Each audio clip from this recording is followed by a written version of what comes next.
Ladies and gentlemen, welcome back to my reading journey. Hope you're all doing absolutely fine. And today, as usual, we're going to continue with Seneca's letters from a Stoic. It's going to be the letter 97 on the degeneracy of the age. So let's get started. You're mistaken, my dear Lucilius, if you think that luxury, neglect of good manners, and other vices of which each man accuses the age in which he lives are especially characteristic of our own epoch. No, they are the vices of mankind and not of the times. No era in history has ever been free from blame. Moreover, if you once begin to take account of the irregularities belonging to any particular era, you will find, to man's shame, be it spoken, that sin never stalked about abroad more openly than in Cata's very presence. Would anyone believe that money changed hands in their trial when Claudius was defended on the charge of secret adultery with Caesar's wife, when he violated the ritual of that sacrifice, which is said to be offered on behalf of the people when all males are so rigorously removed outside the precinct that even pictures of all male creatures are covered up. And yet, money was given to the jury, and baser, even that such a bargain, sexual crimes were demanded of married women and noble youths as a sort of additional contribution. This charge involved less sin than the acquittal. For the defendant on a charge of adultery parceled out the adulteress and was not sure of his own safety until he had made the jury criminals like himself. All this was done at the trial in which Cato gave evidence, although that was his sole part therein. I shall quote Cicero's actual words because the facts are so bad and to pass belief. He made assignations, promises, pleas, and gifts, and more than this, merciful heavens, what an abandoned state of affairs! Upon several of the jury, to round out their reward, he even bestowed the enjoyment of certain women and meetings with noble youths. It is superfluous to be shocked at the bribe. The additions to the bribe were worse. Will you have the wife of that prig? A. Very good, or B. Or of B. The millionaire. I'll guarantee that you shall lie with her. Shall lie with her. If you fail to commit adultery, condemned Claudius, that beauty whom you desire shall visit you. I assure you, a night in that woman's company without delay. My promise shall be carried out faithfully within the legal time of postponement. It means more to parcel out such crimes than to commit them. It means blackmailing dignified matrons. These jurymen in the Claudius trial had asked the Senate for a guard, a favor which would have been necessary only for a jury about to convict the accused, and their request has been granted. Hence the witty remark of Catullus, after the defendant had been acquitted. Why did you ask us for the guard? Were you afraid of having your money stolen from you And yet, amid jests like these, he get off unpunished. Who before the trial was an adulterer, during the trial a pander, and who escaped conviction more wildly, vilely than he deserved it.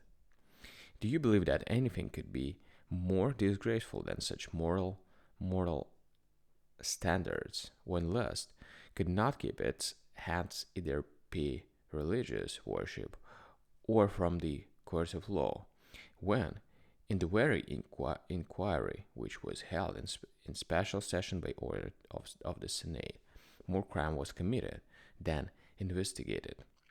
The question at, at issue was whether one could be safe after committing adultery. It was shown that one could not be safe without committing adultery.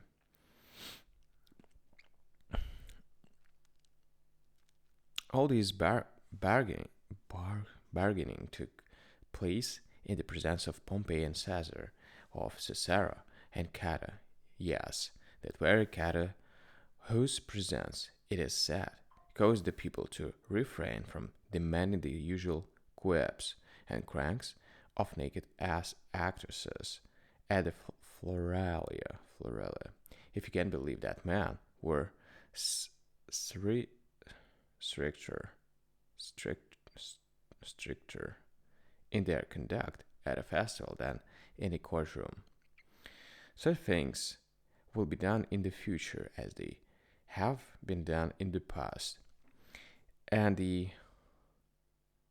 licentiousness of cities will sometimes abate through discipline and fear, never of itself. Therefore, you need not believe that it is we who have yielded most to lust and least to law. For young men of today live far more simple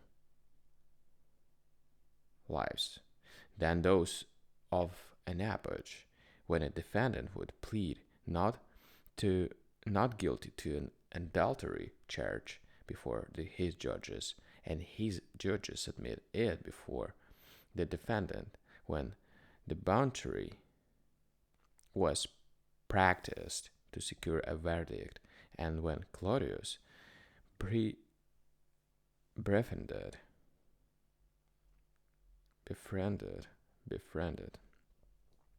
by the very vices of which he was guilty, played the procurator during the actual hearing of the case. Could one believe this? He, to whom one adultery brought condemnation, was acquitted because of many. All ages will produce men like Claudius, but not all ages men like Cata. We degenerate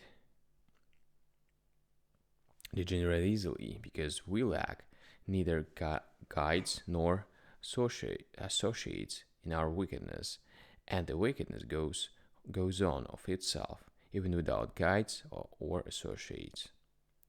The road to vice is not only downhill but steep, and many men are rendered incorrigible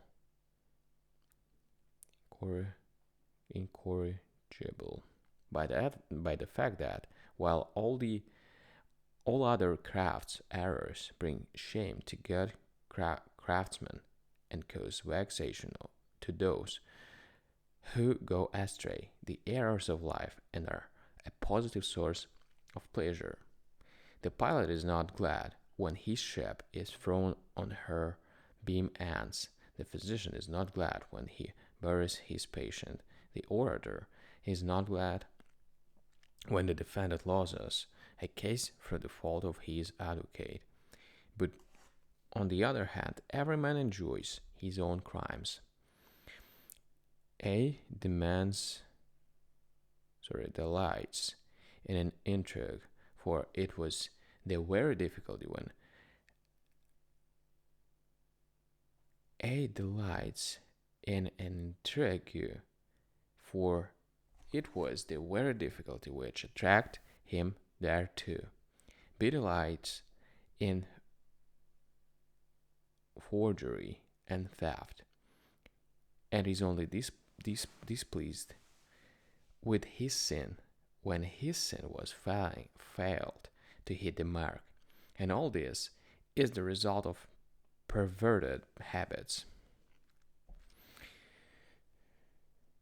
Conversely, however, in order that you may know that there is an idea of good conduct present subconsciously in souls which have been led even into the most depraved ways, and that men are not ignorant of that evil is but indifferent.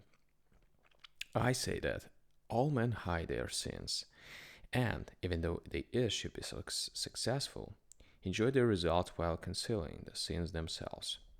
A good conscience, however, wishes to come forth and be seen of man. Wickedness fears the very shadows. Hence I hold Epicurus' saying to be most apt, that the guilty may happily remain hidden is possible. That he should be sure of remaining hidden is not possible.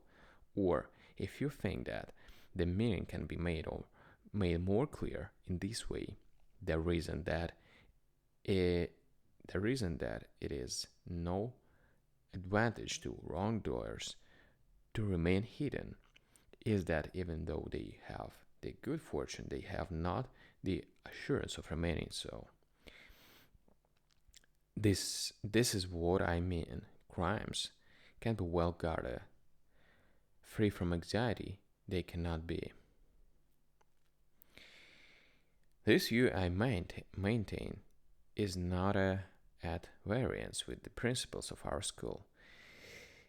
If it be so explained. And why? Because the first and worst penalty of sin is to have committed sin, and crime, though fortune desk it out with her favors, though she protect and take it in her charge, can never go unpunished, since the punishment of crime lies in the crime itself. But nonetheless do these second penalties press close upon the heels of the first.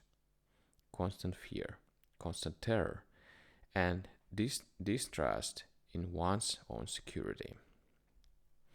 Why, then, should I set wickedness free from such a punishment? Why should I not always leave it trembling in the balance? Let us disagree with Epicurus on the one point, when he declares that there is no natural justice, and that crime should be avoided because one cannot escape the fear which results therefrom. Let us agree with him on the other, that bad deeds are lashed by the whip of conscience, and that conscience is tortured to the greatest degree because unending anxiety drives and webs it on, and it cannot rely upon the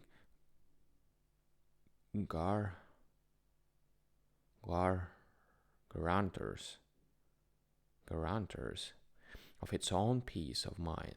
For this Epicurus is the very proof that we are by nature reluctant to commit crime, because even in circumstances of safety there is no one who does not feel fear. Good luck frees many men from punishment, but no man from fear. And why should this be, if it were not that we have ingrained in us a loathing for that which nature has condemned? Hence, even men who hide their sins can never count upon remaining hidden, for their conscience convicts them and reveals them to themselves. But it is the property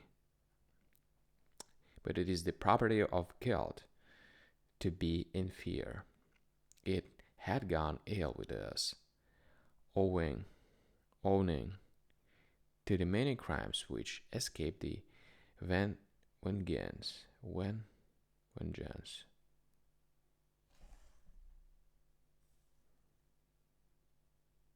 vengeance of law, and the prescribed punishments.